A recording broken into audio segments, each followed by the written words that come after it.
Have you ever stopped to listen to your spoken English and evaluated the words and expressions you use on a daily basis? If not, then this video is for you.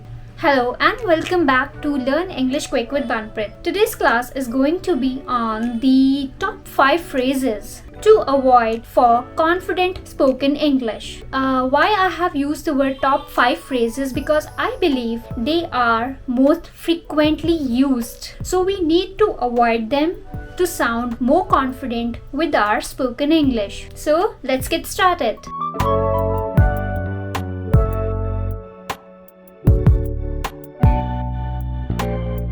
You know, words are extremely important. Depending on the words you use, others can perceive you as strong or weak, certain or uncertain, trustworthy or untrustworthy, confident and unconfident. One thing is feeling confident speaking English to others. The other one is sounding confident. They both are different. One is the feeling and one is to sound confident. One is to feel confident and the other one is to sound confident. Together with how you feel about your English, it's the way you say something as well as the words you use that determine how confident other people view you. In today's video, I'll focus on the words and more specifically how certain words and expressions can affect how confident your spoken English appears. I'll teach you 5 phrases to avoid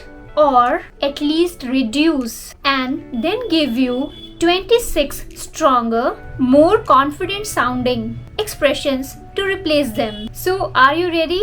The first phrase is, "This is just my opinion, but," through habit, nervousness, or trying to sound polite. Many people express opinions using prefaces, that is, phrases at the beginning of a sentence that are either negative or don't have any use. Another common phrase is, "I may be wrong, but." The problem is that these kinds of expressions make you sound less confident about your personal opinion and they can make you sound apologetic even if you are not apologizing to anyone. Just in this context means only. So indirectly you are undervaluing your own opinion and listener could notice this, whether consciously or subconsciously. So if you have a point of view which you believe in, why use an expression that sounds unsure or even insecure about it? If you have facts and research to back up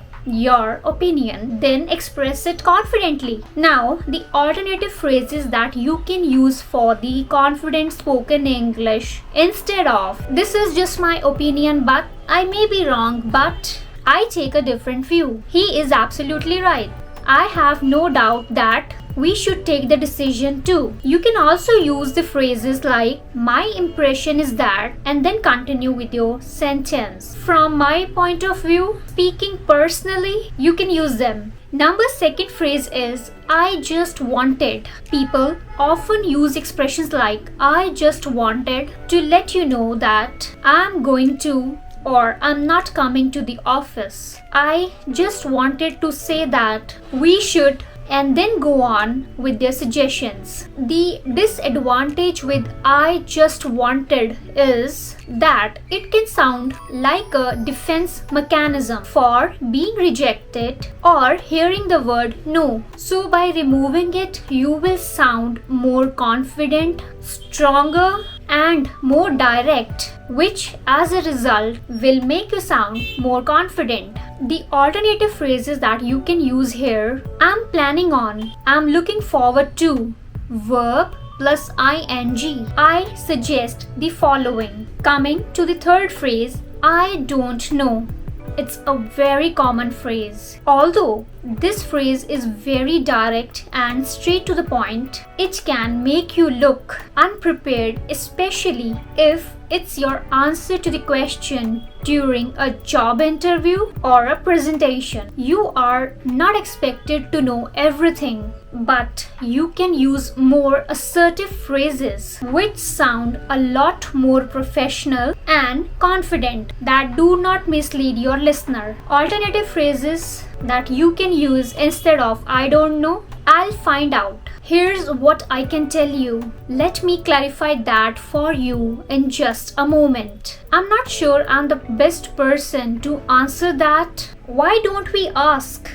And the name, like why don't we ask Mr. Simon? I would like to ask the same question. Coming to the fourth phrase, actually I won't say it's a phrase, like it's more of expressions. Like we use or we usually use these expressions when we need to gather the words in our mind.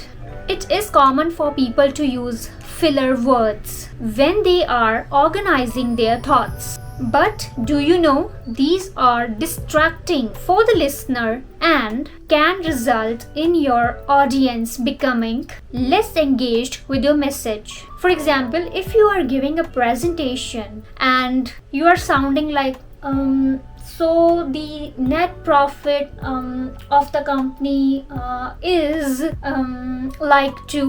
you are using more of the filler words here, like and you are taking breaks, actually the pauses, you are taking pauses, so the audience that is listening to you will become less engaged and your message will not be conveyed. If you're somebody that uses the word or frequently, I suggest you that every time you get asked a question, take 2 seconds, just 2 seconds to think about what you would like to say. This pause has 3 advantages. Number 1, you will begin your answer powerfully, appear to have more authority, and it will cut out a filler word. If you prefer not to pause, then consider replacing filler words with more stronger words. Here, the alternative phrases that you can use instead of the filler words, like the linking words,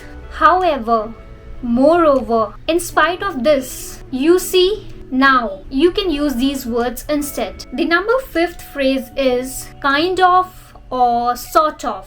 Using these weaker words and phrases will make you sound hesitant and unsure of yourself. Some other includes I suppose, I guess. Instead, use more decisive words to demonstrate that you are completely certain. And the alternative phrases for these are definitely, absolutely, without a doubt, certainly, surely. So we learnt the top 5 phrases that we use that make us sound less confident with our spoken English. Now comes the next question: how to eliminate weak words? To start making shift from weak words to stronger words, you need to increase your self-awareness. And here are the 3 actions you can start taking to become more aware of the words you use. Number 1 is get feedback. Ask your English teacher, ask your work colleagues, ask your friends to observe how you speak and then give feedback on your choice of words and whether you are using the filler words or not. The second action that you can take is record yourself and listen back. Sometimes it's uncomfortable to listen to your own voice, and this has happened with me in the past. When I was learning English, I used to record myself standing in front of the mirror, having a conversation on a random topic, and when I would listen back what I spoke, it was very uncomfortable for me. But that helped me to overcome all the fears that I had and gain confidence to speak good English. It's a great way to increase self-awareness, and you can definitely go for that. The third action that you can actually take is write down and practice your speech for meetings, presentations, and interviews. Writing down what you intend to say is a great way to improve your objectiveness, as it allows you to visualize how you speak. In turn, it helps you identify the weak words and replace them with the stronger words. So here's the conclusion. Although this lesson is aimed at people whose mother tongue is in English, it is also useful for the native speakers because these phrases to avoid are often used by natives. So it will help both the native speaker and the person whose mother tongue is in English. The words we use have a direct relation to how we feel about ourselves too. Use the words and expressions or the phrases that's making you sound more confident, certain, sure of something, so you feel more confident internally. So, if confidence is an area in which you need to improve regarding spoken English, one of the steps you need to take is to work on becoming more self-aware about the words you use. So that was all about today's lesson. 5 phrases that you can avoid to sound more confident with your spoken English. If you are new to this channel, please subscribe to the channel, like, comment and share the video. Till the next video, take good care of yourself. Bye bye.